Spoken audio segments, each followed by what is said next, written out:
Ilé ẹjọ́ dá Ayo Fayose sílẹ̀ wọ́n ní kò jẹ̀bi ẹ̀sùn ìkówójẹ 6.9 billion naira tí Efcc fi kàn án. Ilé ẹjọ́ gíga ìpínlẹ̀ Èkó ó ti pàṣẹ pé kí gómìnà ìpínlẹ̀ Èkìtì tẹ́lẹ̀ Ayodelefayose kó máa lọ láyọ̀ àti àlàáfíà nítorí kò jẹ̀bi ẹ̀sùn ìkówójẹ 6.9 billion naira tí àjọ Efcc tó fi kàn án.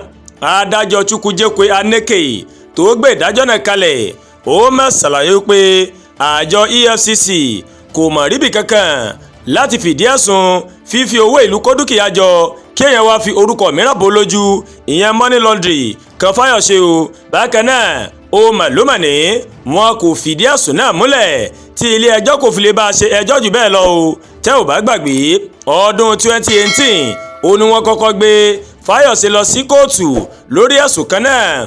Adájọ́ Mojísọ́lá Ọlátórégún ó mà ló máa ń gbọ́ ẹjọ́ ọ̀hún nígbà náà kí àjọ Efcc kó tó béèrè fún àyípadà tí wọ́n sì gbé lọ síwájú adájọ́ Aneke gẹ́gẹ́ bí ìwé ìpẹ̀jọ́ tí wọ́n fi fẹ̀sùn kan gómìnà ìpínlẹ̀ Èkìtì tẹ́lẹ̀ náà gẹ́gẹ́ bó ṣe wí o.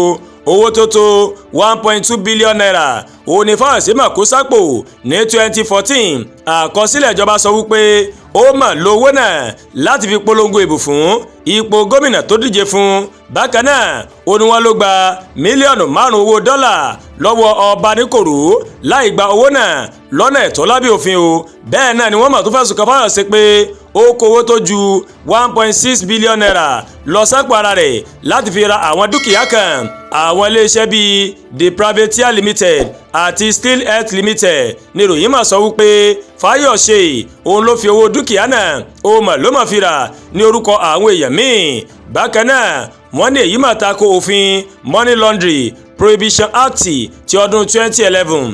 Àpapọ̀ ẹ̀sùn 11 òun ló gbé Ayodelefayose dé iwájú adájọ́ Aneke. Kókó inú rẹ̀ ó ní fífi ọ̀nà ìrú kó dúkìá jọ kéèyàn sì fi ẹ̀tọ́ bojú lẹ́yìn kíkó owó sápò ara rẹ̀ àti olè jíjà gẹ́gẹ́ bí àkọsílẹ̀ gẹ́gẹ́ bó ṣe wí lásìkò tí gómìnà Èkìtì tẹ́lẹ̀ náà tó wà nípò gómìnà ó mà ló mà hùwà náà. Wọ́n fi ẹ̀sùn kan wípé àwọn owó tí wọ́n ló jí kó náà ó mà tó kan ọ́fíìsì olùbádámọ̀ràn pàtàkì lórí ètò ààbò tẹ́lẹ̀ lásìkò ìgbẹ́jọ́ kan èyí tó wáyé ní 20 oṣù karùn-ún ọdún 2025. Ilé ẹjọ́ kò gbé ìdájọ́ náà kalẹ̀ lẹ́yìn tó gbọ́ àwíjàre agbẹjọ́rò àgbà ilẹ̀ Nàìjíríà Kanu Agabi tó gbẹnusọ fún Fayose. Agbẹjọ́rò àgbà Ọlálékan Òjó òun ló sojú fún olùjẹ́jọ́ kejì ìyẹn Spotless Investment Limited nígbàtí Rotimi Jacob tó náà jẹ́ agbẹjọ́rò àgbà Nàìjíríà tó sojú fún àjọ Efcc.